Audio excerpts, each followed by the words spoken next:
Good morning, everyone, and welcome back for more legal advice here on our Ask Attorney segment with Mike Kuna from Kuna Law Firm PLLC. Good morning, Mike. Good morning, Jillian. All right, so this week's question is, Dear Attorney Kuna, I'm studying for my citizenship test and have never learned the law before. Honestly, some issues are confusing to me because I always work and never have time to study, even though I've been in America for 6 years now. Can you please explain what checks and balances are and what does a separation of powers mean? Thank you so much, kind sir.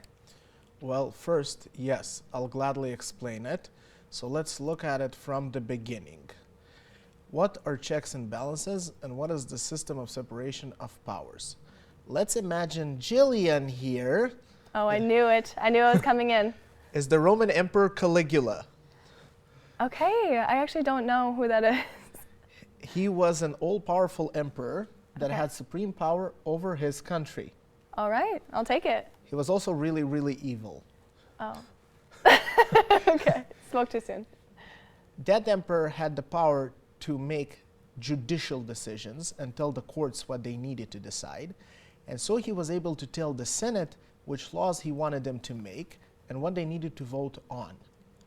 Luckily for us, our founding fathers did not want this country to be tyrannical, and therefore they invented the system called the separation of powers by giving each branch of the government a form to check and balance the other two branches. What are the three branches of government, Jillian? No.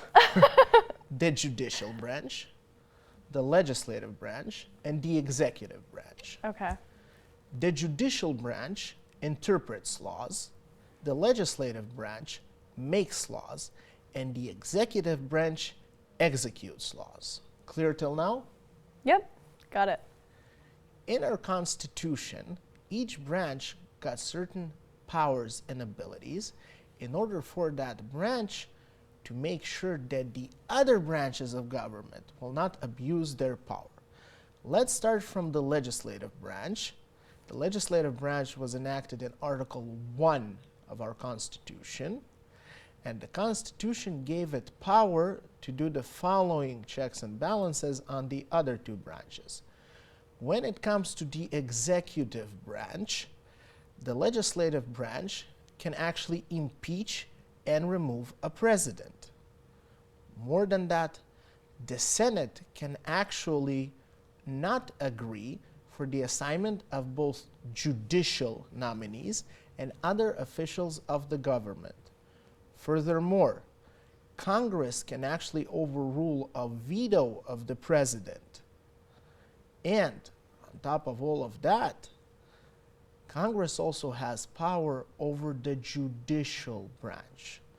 Now, you're probably wondering, how much power can Congress have over the judicial branch? Well, honestly, quite a lot. Congress can remove and impeach and remove judges, just like it can do to the president. Congress can also make sure to make laws that actually go against Supreme Court case decisions, unless they're based on the Constitution. Further than that, Congress has the ability to add or remove courts and even decide the jurisdiction of those courts. The executive branch has less power when it comes to checks and balances. The president can veto certain decisions and laws of the Congress.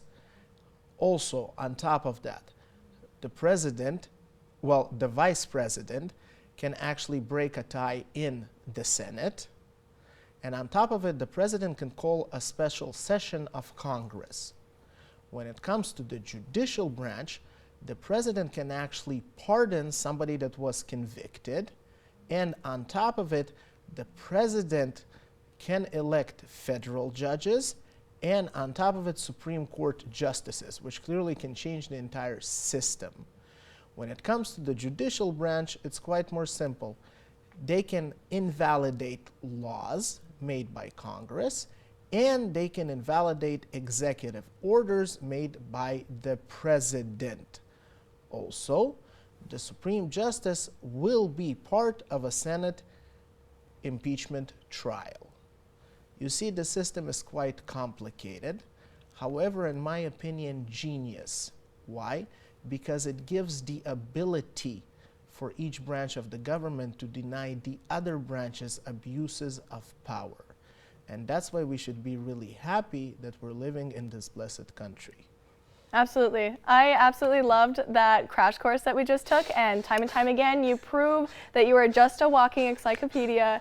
You don't even prepare for any of this. This is right off the top of your head. How do you hold all that information and memorize it? I read a lot. Okay, there we go. Thank you. All right, if you have any legal questions, you can go to our website at valleynewslive.com and click on the Ask an Attorney tab. We have lots more North Dakota Today coming up right after the break.